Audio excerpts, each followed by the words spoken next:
Good afternoon, families. It is Thursday, February 2nd, 2023, and it is Groundhogs Day. So I am coming to you from our late afternoon with some beautiful sunlight, which is almost a little too bright for the camera, to catch you up on what's been going on in our Mydas classroom for the week. So start off with the top two. Tomorrow is Comfy Pajamas and Stuffy Day, which is part of our Fun Fridays in February for the entire school. So please feel comfortable to dress in some pajamas that are comfy and a small stuffy. That would be amazing. If you wear any sort of slippers or things like that, please make sure, because it's Friday in gym for us as well, that they have shoes as well to put on. Number two, it is a fantastic start to our February as you have got your 100-day project at home, and there will be a little bit more in this email for Valentine's update for all those important details about Valentine's Day, which I have right here. So they look like this. I got a page that looks like this, and it just says, the 100th day is coming with Valentine's Day, and here's the information you're looking for Valentine's Day. Some do's and don'ts, some tips and tricks on helping kiddos write all sorts of names, and also a list of names, because I know that's going to be really important and it takes some time. So please look for this in the email.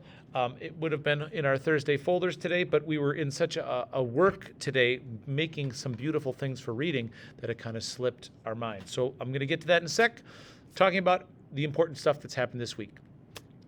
It's Groundhogs Day, which is a very strange holiday, and there's lots of interesting things.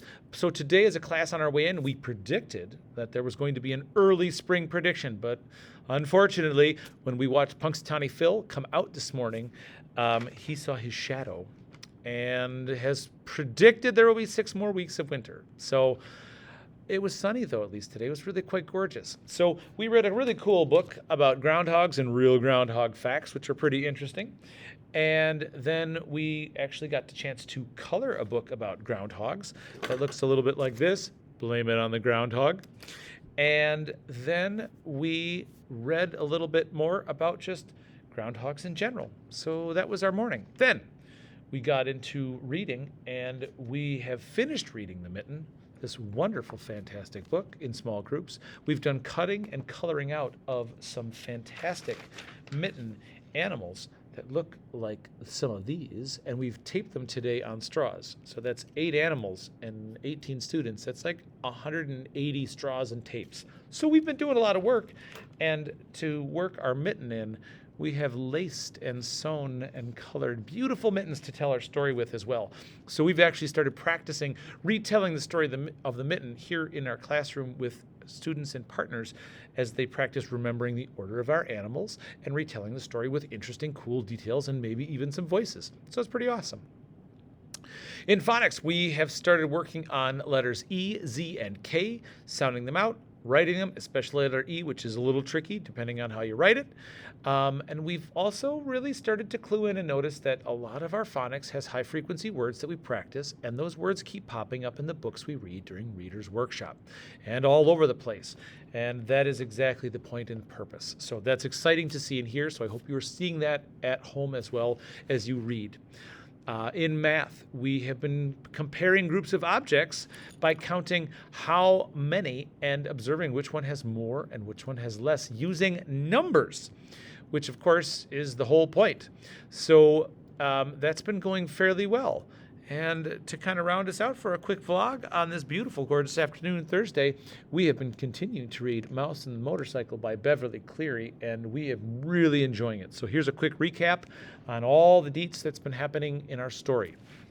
So Keith and Ralph have become fast friends after Keith rescued Ralph from the trash can that he couldn't get out of. Now, Ralph began riding the motorcycle by making a engine-y noise with his mouth, and Keith kind of watched, wishing that he could ride a motorcycle because he's not old enough, and his mom told him that even if he was old enough, she wouldn't totally let him, which I can kind of understand.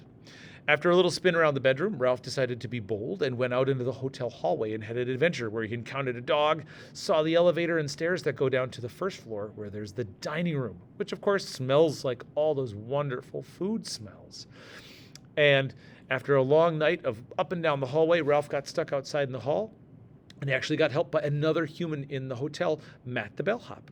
Keith's mom just saw Ralph as he was riding his motorcycle back into the hotel room under the bed.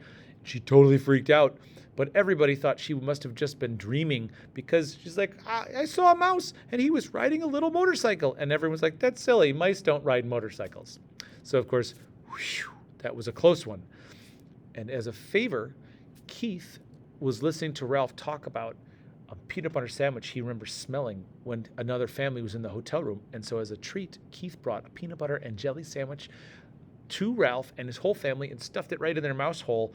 And Ralph kind of is a hero for that because that's a ton of food. I mean, that's a sandwich the size of like a bed. It's pretty amazing. It's pretty amazing. So that is where we paused on our chapter book for the week. We've got stuffy and snuggly, comfy, cozy pajamas for the whole school for tomorrow. So please feel free to do that. But as I said, make sure you got gym shoes because it is gym tomorrow. Please keep working on those 100-day collections. Look for in this email the attachments for our Valentine's Day information and our class list. That'll come home in Friday folders tomorrow, I promise. But otherwise, have a wonderful rest of your evening. Have a gorgeous afternoon and weekend. And I'll see you when I see you. Have a wonderful rest of your day. Thanks.